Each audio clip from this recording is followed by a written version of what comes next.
Join Bob Lobel for Patriots preseason action Saturday at 7:30. A worldwide search is underway for the Colombian drug barons. President Bush praises Colombia's president for his crackdown on the drug trade. And in the Soviet Baltics, hundreds of thousands of people join hands to demonstrate for independence. NBC Nightly News with Tom Brokaw. Good evening. Tom Brokaw is off tonight. I'm Mary Alice Williams. As the net tightens around the Colombian drug barons, U.S. embassies worldwide are on alert for the dirty dozen, the top 12 drug cartel kingpins who may be fleeing Colombia's crackdown. And NBC News has learned the Colombian Attorney General will be in Washington within 48 hours for talks with the U.S. Attorney General on extraditing them. NBC's Brian Ross has learned the drug lords have some major advantages. A former Israeli intelligence officer has been working in Colombia on their side. For years, this man, Michael Harari, ran an Israeli assassination team that hunted down Arab terrorists. For the last 10 years, Harari has been in and out of Latin America, first as head of Israeli intelligence in the region, and most recently as a security and weapons expert, no longer working for Israel, but for General Noriega of Panama. Now, here in Bogota, there are reports that Harari has been active in Colombia, and both Colombian and American authorities are investigating whether Harari and other Israelis are involved in training and equipping assassination teams organized by the drug cartel bosses. As NBC News reported earlier this week, a videotape made by the drug bosses themselves of assassins in training shows that people who are not Colombians are doing the training. Colombian authorities have identified some of the trainers as Israeli and South African mercenaries. Earlier this summer in Florida, a huge shipment of automatic weapons and explosives was intercepted by American authorities, who said the shipment was going to drug bosses in Colombia. 3 people were arrested, 2 Colombians and an Israeli, who authorities identified as the arms broker for the cocaine cartel. U.S. Customs Agent Dennis Fagan. They're not using slingshots, so therefore, they're using some heavy armament. So they are military weapons. In Israel today, a foreign ministry spokesman said the government was investigating. It is clear that if there is any involvement, this is an involvement of individuals that are acting on their own. We'll take any legal action possible in order to fight these kind of activities. Meanwhile, back in Bogota, police have arrested 5 of the suspected assassins in the murder last Friday of presidential candidate Luis Galan, whose killing led to the current crackdown on the drug organizations here. The military continues to seize some of the vast holdings of the drug bosses, more than 100 airplanes, a huge fleet of cars and trucks, and still more lavish homes and estates. This one, in Medellin, appears to have been abandoned just as a formal luncheon was about to begin. Police found nobody home. But in a bedroom closet of the drug boss's wife, police found an escape hatch hidden under the floorboards, leading to an underground tunnel, but no trace of the drug boss who lived here. Brian Ross, NBC News, Bogota. 4 lower-ranking traffickers now under arrest are to be extradited to this country for trial within 2 weeks. And President Bush says his administration is discussing with Colombia right now the possibility of additional help in battling the drug barons. NBC's John Cochran is in Kennebunkport, Maine, where the president held a news conference. The vacationing president defended Colombia's much criticized president and said he will help President Barcos any way he can, short of sending American troops, a move which Bush feels would be unpopular throughout Latin America. I know enough about this hemisphere and have had enough experience in dealing with countries in Latin America to know the constraints that should exist in terms of dispatching troops. So there would not be any unilateral action of this kind. Drug violence in Colombia may trouble Bush, but he was pleased with events in Eastern Europe, especially now that Mikhail Gorbachev has told Poland's communists to cooperate with the incoming non-communist prime minister. Change is dynamic. It'll be far-reaching. There will be bumps in the road as these countries move towards more democracy. There's no question about that. But I felt that the statement that I saw attributed to Mr. Gorbachev was very positive in this regard. Very. The president pointed to the trend toward democracy in Eastern Europe as one reason why Americans have given Bush high marks in the polls. We got enormous difficulties, but they sense the strength of the United States, and they see world events coming our way. And so maybe some of that is why things make it appear that I'm not doing too bad. Bush also said many Americans like him because they like Barbara Bush. He invited reporters to check on his wife's tennis game. She joked that the president's invasion of her privacy might result in divorce. In a battle of one-liners, the president responded that her tennis game was deadly dull. It's like watching grass grow out here. Mrs. Bush was on the court only one day after medical treatment for double vision. Can we inspect your eyeballs, please? The Bushes are obviously relishing their first summer vacation as first family and their high ranking in the polls. But Bush admits that what goes up must also come down, and that for most Americans, the jury is still out on his young presidency. John Cochran, NBC News, with the president in Kennebunkport. Still to come tonight on NBC Nightly News, Peter Kent reports on the flood of East German refugees escaping to freedom in the West. Don Oliver reports on the fight to keep trucks off Los Angeles streets during rush hours. And Stephen Frazier has the story of the first girl ever to play in a Little League World Series. Good glove, great bat. Now Total Raisin Bran is no longer the most nutritious. It's new Kellogg's Nutri-Grain Raisin Bran. With more vitamins and minerals, the one with the most nutrition is Nutri-Grain. People do this, people do that. People sleep on their side, front and back. Of all the things that people do, there's one thing that's so true. More people sleep on Sealy Posturepedic, yes they do. More people sleep on Sealy Posturepedic, so should you. You know, school's tough enough these days without a kid feeling all hungry by the middle of the morning. Doesn't have to. There's so many good flavors of instant Quaker oatmeal that it's easy to get a youngster to love it. Instant Quaker oatmeal. It's the right thing to do. From communism to freedom, the great exodus from east to west continued today with at least 500 East Germans escaping in the last 24 hours alone. Their path to freedom, Hungary, then across the border to Austria. From there, most go on to West Germany. NBC's Peter Kent reports from the jumping-off point, Hungary. This afternoon, a 25-year-old technical artist from East Berlin walked along Hungary's border with Austria, considering the toughest decision of her life. Monica says she needs time to convince herself she can run across this open stretch of the border without getting shot. Hungarian border guards do occasionally fire warning shots in the air, as they did when 4 young East Germans ran for freedom last week. But most refugees cross safely, often with soldiers' encouragement. Monica is one of the 1 million or so East Germans who were able to obtain a tourist visa to Hungary this summer. But they didn't come just for fun. They came because it's freer here. They can talk openly about reform and the lack of reform in East Germany. I don't believe that it comes in our land. No. I don't believe it. Which is why this summer thousands of East Germans decided they weren't going home. Most refugees, like this family, just head for the tent city in Budapest, set up by a Catholic relief group at a local church. The Germans don't stay long, just long enough for a rest and briefings from helpful Hungarians. Then they're taken to the border. I think there are very few countries which would have reacted in such a generous way, the way the Hungarian government has done. And I think there is a limit to how far a country can ignore its own laws.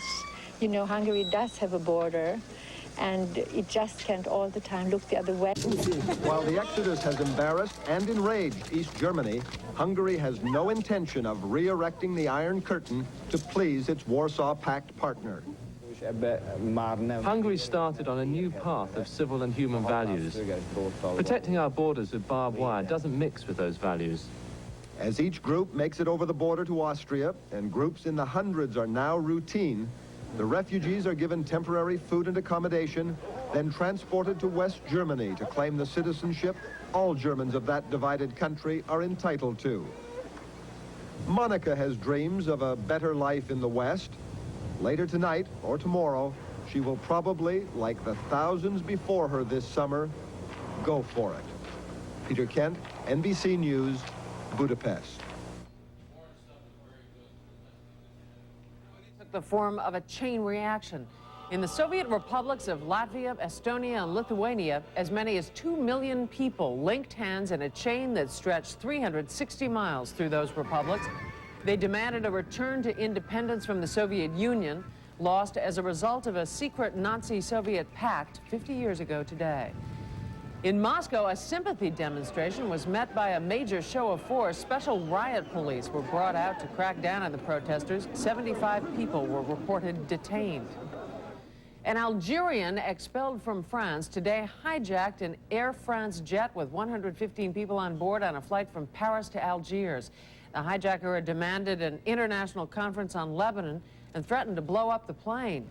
The hijacking ended when the plane landed. All on board were freed. The hijacker was arrested. His bomb turned out to be a bar of soap and a can of shaving cream. In South Africa, a series of non-violent demonstrations against apartheid turned violent today. In one incident, police fired tear gas and rubber bullets at students on a university campus.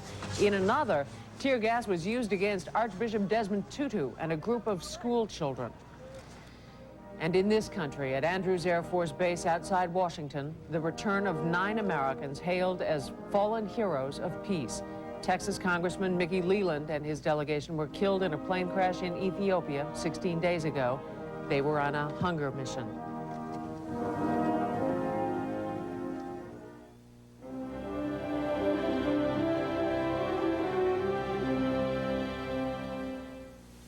I'm Jim McKay for General Motors. You've been hearing a lot about car sales this summer, but you've been waiting for the big one. Here it is. America's biggest car company announces the biggest sale in its history, GM's Big Easy Sale. Over $1 billion big. Total cash back and dealer incentives over 60% bigger than last month. It's on every single '89 GM car and light truck. The Big Easy. It's that big, it's that easy. Dear Maylocks, my daughter's dates give me Maylocks moments. Hey, I'm here! Last night was a real doozy. What a Maylocks moment. My stomach did flip-flops. Good thing Extra Strength Maylocks Plus is so strong. My doctor recommended it, and it's the strongest antacid I can buy. With teenagers, Maylocks is a must. Nice house. Nice earring. Write us about your Maylocks moments. Extra Strength Maylocks Plus. Strong relief for all your Maylocks moments. Should a teenage girl be required to get the consent of her parents before having an abortion? That's an issue taking center stage now in the courts and in state legislatures from coast to coast. NBC's Lisa Myers reports that for partisans on both sides, it evokes strong emotions. More than 1/4 of all abortions in this country are performed on teenagers. Wendy Camello had an abortion last year. Because she was 16, Missouri law required that she get her father's permission. You know, I more than likely probably would have told him just for the support of having a parent behind me saying it's okay, you know, we all make mistakes, you know, it'll be okay. Let me hand out your consent forms here. Most of the more than 400,000 teenagers who have abortions each year are not required to involve their parents. Even though 26 states have parental consent or notification laws, only half actually enforce them. The others have been declared or are believed to be unconstitutional. But that may all change soon. This fall, the Supreme Court takes up 2 cases, requiring that one or both parents be notified before a teenager can have an abortion. And anti-abortion groups have put parental consent laws at the top of their legislative agenda. If schools are required to obtain parental consent when giving aspirin to children, then certainly parents should be involved in potentially life-changing decisions that affect their minor daughter. Surveys show that most teenagers voluntarily tell their parents. Those who don't often have good reason not to. Dr. Arthur Horowitz predicts dire consequences if a parental notification law is put back into effect in Minnesota. And we'll see kids beaten up again by their parents, specifically for this purpose because they got pregnant, and we'll see kids thrown out of their homes and thrown onto the street. Teenagers who are afraid to tell their parents do have the option of going before a judge to get permission for an abortion. But those who've been that route call it humiliating. I was shaking and my palms were sweating, and they were just looking at you just like with this look of, you are just a terrible person, you're a terrible girl, you know, and making you feel I was very intimidated by the whole situation. Still, polls show that a strong majority of Americans agree with Kay Marshall. I just feel it's a right and it's an obligation of a parent to know what is being done to or for or whatever their children. The one thing on which both sides agree is that parental consent and notification laws reduce the number of teenage abortions. And because politicians find it tough to vote against these laws, they're the most politically viable way for anti-abortion groups to whittle away at abortion rights. Lisa Myers, NBC News, Washington. Federal inspectors have descended on a Niagara Mohawk nuclear plant in upstate New York to see whether there's been any radiation leak from a building used to store contaminated water that may have spilled there 11 years ago. The Nuclear Regulatory Commission says none of its current inspectors knew there'd been a spill inside the building in 1978.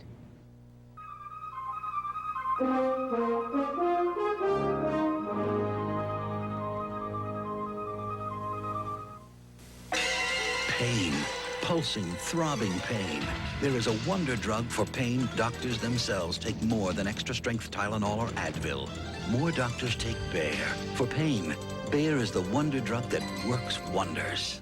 Do it yourself. Do it for yourself. Do yourself proud with Minwax and Wood. Wood finish for beautiful color like no other, and Minwax polyurethane for fast-drying protection that lasts. Do yourself proud with Minwax and Wood. Committee is in your office. This is my husband, Paul. He's under a lot of pressure. But now he's taking charge of his health, eating right by cutting down on cholesterol and saturated fat. That's why I cook with Puritan, with no cholesterol and proven 94% saturated fat-free. Better than any other kind of oil. Your wife called sneakers before dinner? Hey, Mr. Principal, carry your books? Anytime. Paul's feeling great, and I am too. Puritan. Make it his oil for life. Now, new scientific tests prove Heart's Blockade Repellent gives your pet total protection against fleas and ticks, or your money back. Unsolicited, here's what some satisfied Blockade users have told us. Our dog suffers with fleas, and even dipping doesn't help. Last summer, we tried Blockade. I want to thank you and tell you how much I appreciate this product. It really does work. We were having a terrible time with fleas until we found Blockade. Since using it, we've had great results, and it smells so good. Heart's Blockade, guaranteed flea and tick protection that really works. I can't tell you how much I love these guys, but I can tell you it's 25% less than before. Love your family 25% less with Fleischmann's Light. 25% less saturated fat, salt, and calories than regular margarine. And zero cholesterol. Fleischmann's Light. The finer things. Happily, some are affordable, like Grey Poupon Dijon mustard. So fine, it's even made with white wine. Pardon me, would you have any Grey Poupon? But of course. Grey Poupon, one of life's finer pleasures. Los Angeles has a plan to ban most trucks from city streets during rush hours. The idea is to cut down on traffic jams and the pollution they cause. The plan has run into strong resistance, and not only from the trucking industry. NBC's Don Oliver has the story. In California, 50% of all traffic delaying accidents involve trucks. During morning and evening rush hours in Los Angeles, traffic on city streets is often snarled around slow-moving trucks, those loading and unloading. I can't get through. Why? Because of the trucks. Mayor Tom Bradley's plan would require most truckers to have permits to be on city streets from 6 to 9 a.m. and 4 to 7 p.m. 70% of the big rigs would be banned during those hours. Nobody likes the idea of having to do this kind of thing, but we'd rather do it now than wait for a crisis. The plan is meeting with stiff opposition from the movie industry, which says it will interfere with shooting schedules on location, from businesses which want rush hour deliveries, and from the trucking industry, which believes it will cause companies to move out of Los Angeles. When you physically ban, you are now banning commercial activity. And when you ban commercial activities, you impact jobs and you impact the investment in the community. The opposition has gone to the state legislature to preempt Los Angeles from regulating trucks. Mayor Bradley took the unusual step today of appearing before a legislative committee to argue his case. This is a fight to reduce traffic congestion and air pollution. Certainly no community in the United States is more directly affected on these two issues than is Los Angeles. Bradley argues that many deliveries can be made at night when automobile traffic is light. This is the area around the Los Angeles produce market. The same scene during morning rush hour traffic. But trucker Dan Rivas doesn't believe banning trucks will significantly affect traffic congestion, just increase costs. If trucking companies have to put additional shifts and alter their present hours, somehow down the road the consumer's going to end up paying more for their product. The truck ban battle is being watched carefully in other cities to see if Mayor Bradley can defeat the trucking lobby and prove that his plan will reduce traffic congestion. Don Oliver, NBC News, Los Angeles. In tonight's commentary, John Chancellor has some thoughts about a plan to cut the cost of Social Security. John? Mary Alice. Some of us of a certain age were mightily pleased last night when Nolan Ryan became the first pitcher ever to strike out 5,000 batters. Pleased for him, and maybe more pleased because he's 42 years of age. Don't count out the older generations. Why do people have to retire at 65? This whole business of retiring at a fixed age was started as a scam. 100 years ago in Germany, Otto von Bismarck established the first retirement pensions. Workers then lived only about 45 years. Bismarck set the retirement age at 70, which meant that nearly everybody would be dead before their pensions came due. An early example of the big type giveth and the small type taketh away. It was later dropped to 65, and that's the standard today. And it doesn't make much sense. The average 65-year-old American man is going to live about another 20 years. Women live longer. Some experts say the retirement age should be 72 or 73. Most people are still vigorous in their 60s. George Bush runs, plays tennis, and holds down a demanding job. He's 65. That's not old in 1989. I'm going to get it in the neck for saying this, but if the retirement age were raised, the country would have a larger and more experienced workforce. Social Security would cost less. It's now running at $600 million a day, 1/5 of the federal budget and growing.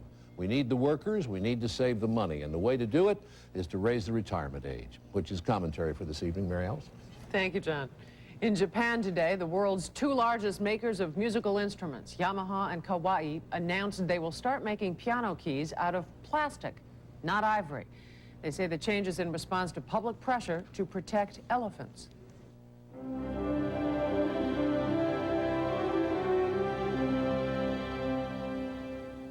Color Tiles, lowest prices of the year sale. Save up to 77%. Ceramic tiles, wood flooring, in-stock Armstrong Solarian vinyl tiles, in-stock wall coverings, old DuPont Stainmaster carpet. Color Tiles, lowest prices of the year sale. Hurry, it ends Sunday. Great news. I don't need surgery for my hemorrhoids. The doctor said they're not that serious. He said use Preparation H. You can often relieve pain and itch for hours and help shrink swelling of inflamed hemorrhoidal tissues with Preparation H, also a new cream. You are about to see the most important words in pain relief in 100 years. Motrin IB. No prescription needed. The doctor-recommended pain reliever in Motrin is now available in non-prescription strength Motrin IB. One Motrin IB is as effective as 2 regular aspirin for relief of headache and muscle ache, and much gentler on your stomach. New Motrin IB, tablets or caplets. Doctor-recommended pain relief. You're telling me Total Raisin Bran has 4 times the vitamin nutrition of my Raisin Bran? And the question is, can I think of one reason why I shouldn't buy Total Raisin Bran? Correct. I should be buying Total Raisin Bran. What kind of a question is that? Well... Every woman knows that every pair of pantyhose wears out, sooner or later. But for my money, the later the better. Pantyhose that last are no nonsense. Captain Al Haynes was hailed as a hero last month when he crash-landed his crippled airliner in Sioux City, saving 184 lives. Today, he was honored again for a different reason. Haynes was one of 4 men recognized for outstanding volunteer work with the Little League. He says he became a Little League umpire when his son started playing ball in 1970, and he's been doing it ever since. At the Little League World Series in Williamsport, Pennsylvania, a team from California did something today that's never been done before. It fielded in a World Series game a girl. What's more, it put her high up in the batting order. NBC's Stephen Frazier tells why. Victoria Brucker is her team's power hitter. 5'3", 137 pounds. 9 home runs in postseason play. I wait for my pitch to come and I just swing. Victoria's teammates, all-stars from San Pedro, California, have always respected her abilities. No sexism here. During the season, I couldn't say to anybody else that she was better than me, but now I can because she is. Opponents learned the hard way. Mission Hills Laguna, they were teasing her. Like they're saying she's a girl, she can't pitch, she's no good. And we proved them wrong. We won 9-0. But now Victoria's abilities are widely known. She is the first American girl to lead her team into the Little League World Series. Today she played first base as San Pedro in the blue jerseys played Tampa, Florida. Her stepfather led the cheers and her mother reminisced. I used to worry about her because she wouldn't go out and do a lot of the other things that I thought, you know, is typical for the American girl, but this is all American. Young women in baseball are an all-American tradition. Thousands have played Little League since it opened to girls in 1974. Relaxing with her team at poolside, Victoria thinks of herself as one of the team, and the only special treatment she gets is at bedtime, when she has to leave the bull session in the bunkhouse to sleep in a motel. In interviews, she sounds less like a girl than like a young athlete. I think we could do it if we keep our defense and offense working. Don't put down our attitudes or anything. Back in San Pedro, her grandmother, from a generation that might consider baseball unladylike, was rooting for her. Oh, I think it's great. See, I feel like crying every time I think about it. And the all-boy team from Tampa was no match for number 20 and her teammates. Victoria Brucker scored 3 runs as San Pedro won 12-5. Stephen Frazier, NBC News. That's Nightly News for this Wednesday night. I'll see you again later on Yesterday, Today, and Tomorrow. That's tonight at 10, 9 Central Time. I'm Mary Alice Williams for all the men and women of NBC. Good night. I'm Sarah Edwards. Our scientific advance is turning parenting into a property battle. See how the process of freezing embryos is stirring up controversy on Evening Magazine, coming up next.